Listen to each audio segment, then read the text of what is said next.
এই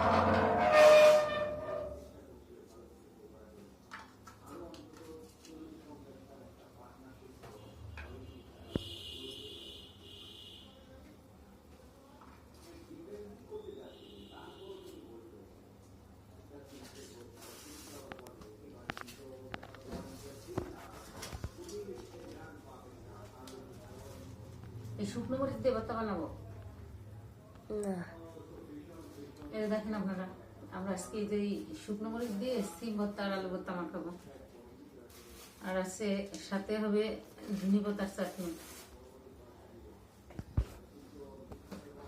না, মশার যে কি যন্ত্রণা, মশার যন্ত্রণায় বাঁচা বড় মুশকিল, প্রচুর যন্ত্রণা। খুব শীঘ্রই আপনাদের মধ্যে আসবো সুহাসিনী রান্নাঘর নিয়ে।